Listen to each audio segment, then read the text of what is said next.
드디어 차트의 비밀을 풀었습니다. 안녕하세요. 매매의 신 원효띠입니다. 현재 매월 반복되는 4개 대회에 동시 참가 중이고 구독자분들과 함께 매매를 진행하면서 관점, 타점 공유와 함께 한 달 기간의 누적 수익률 페이스를 맞춰가는 운영을 같이 하고 있습니다. 보기 쉽게 빨주, 노초 계정으로 구분지어서 컨셉을 다르게 스윙, 단타, 해칭, 알트 모든 방식을 다 쓰고 있어요. 보시다시피 마감이 이렇게 8일, 15일, 3일, 22일 각자 다르게 남아있고 마감에 임박한 거 2개는 수익률이 거의 다 맞춰져 가고 있습니다. 3일 남은 노란 계정 바이비트 대회 입상 확정입니다. 다음 8일 남은 빨간 계정 게이트IO 대회 입상 충분히 가능한 수치까지 올라왔죠. 팔로우 해주신 구독자분들 또한 운영을 하는 훈련을 거쳐서 다음 달부터 다 랭킹창에 도배를 시킬 겁니다. 자, 그럼 3월 13일 비트코인 시황 분석 들어가 볼게요. 결론부터 말씀드리고 출발을 하겠습니다. 아직은 롱 관점입니다. 하지만 마냥 희망회로로 길게 끌고 가는 것보단 이제 마디를 짧게 끊어서 수익 실현을 해가야 된다는 입장이고요. 지금까지 차트가 흘러온 부분을 봤을 때 저에게 관찰되는 점들과 오늘 영상 이후에 방향 판단에 참조할 것들을 설명드릴게요. 자, 첫 번째 차트 패턴부터 한번 봅시다. 탑무빙이 아직까지 안 나왔죠. RSI는 시켜주면서 상승을 했었고요. 그러니까 일시적인 조정에도 단기 RSI는 다시 출발선까지 되돌아왔습니다. 대표적인 기간 조정이죠. 이때에 있을 때 고점 숏을 잡기 힘든 굉장히 지저분한 패턴을 보여주면서 숏을 잡기 힘들게 했고 그마저도 마지막에 한번 털었죠. 숏을 못 잡게 하겠다는 이런 의지가 보일 때는 하락을 의심해봐야 됩니다. 원래 올릴 때는 숏 관점을 주고 청산을 시키면서 올리고 내릴 때는 숏 잡기 까다롭게 만들고 내리는 게 주포들의 대표적인 행태거든요.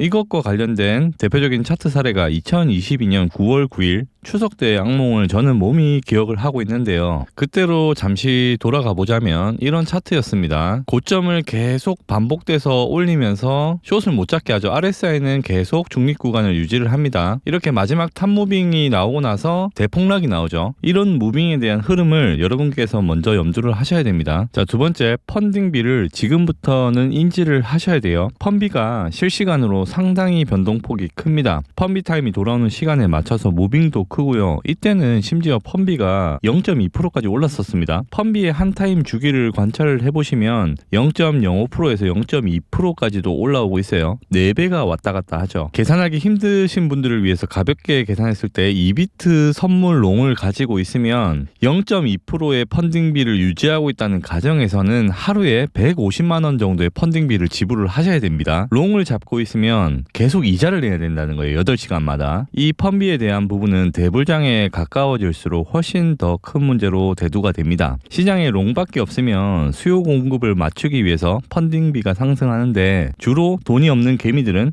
펀비 뜯겨가면서 롱을 잡고 있고 자본가들은 가지고 있는 현물에 해칭 숏을 걸어서 숏펀비를 먹는 겁니다. 그리고 모은 숏은 언젠가 다시 수익 실현을 한다는 개념이에요. 자, 중요한 내용이지만 시간 관계상 이건 추후 컨텐츠에서 다시 다룰게요. 자, 세 번째, 선물 미체결 약정 비중입니다. 이건 선물 시장에 레버리지를 쓰고 있는 포지션들의 총량을 수치화를 한 건데요. 미체결 약정이 낮은 구간에 있을 땐 보통 큰 무빙이 나오진 않습니다. 잠시 볼까요? 3월 5일에 미체결 수치가 상대적으로 높은 위치에 있었고 롱 포지션들이 충분히 환희에 찼을 만한 시기입니다. 이때가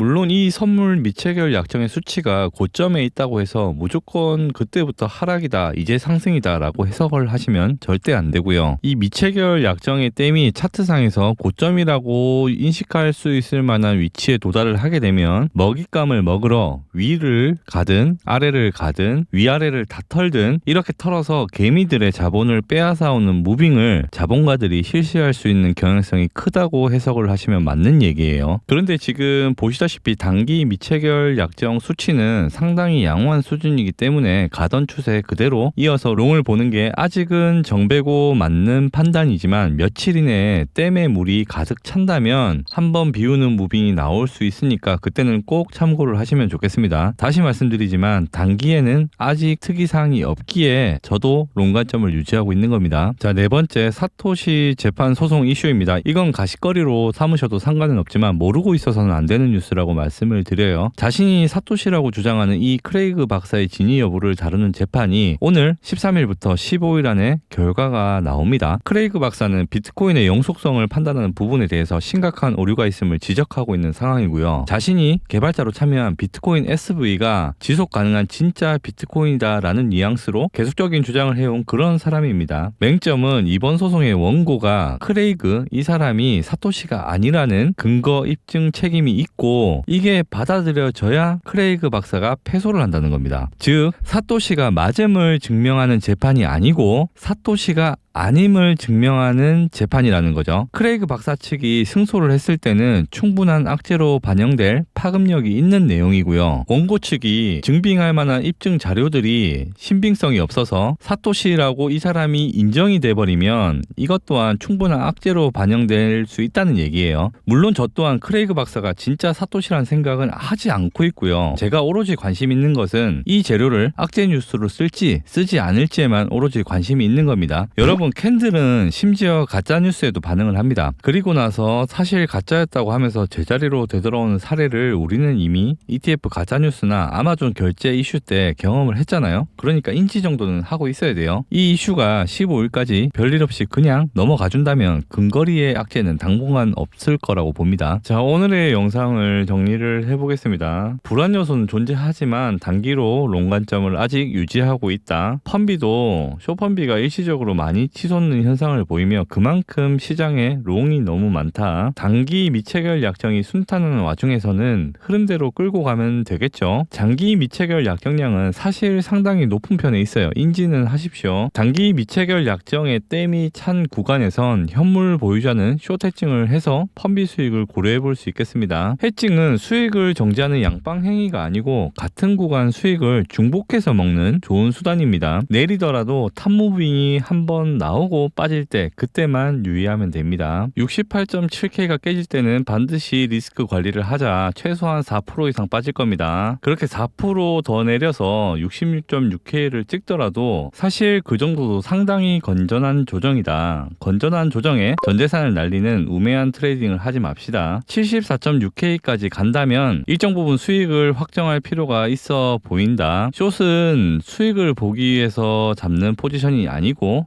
해칭을 위한 포지션이다. 인생 걸고 치지 말자. 까지가 오늘의 결론입니다. 오늘 다룬 내용 중에 미체결 약정 수치와 같은 부분은 실시간 브리핑이 아니라면 의미가 없기 때문에 실시간 해석을 원하시는 분들은 고정 댓글에 커뮤니티로 오시면 됩니다. 현재 진행 중인 상금헌터 컨텐츠에도 많은 관심 가져주시길 바라고 오늘 영상은 여기서 마치겠습니다. 감사합니다.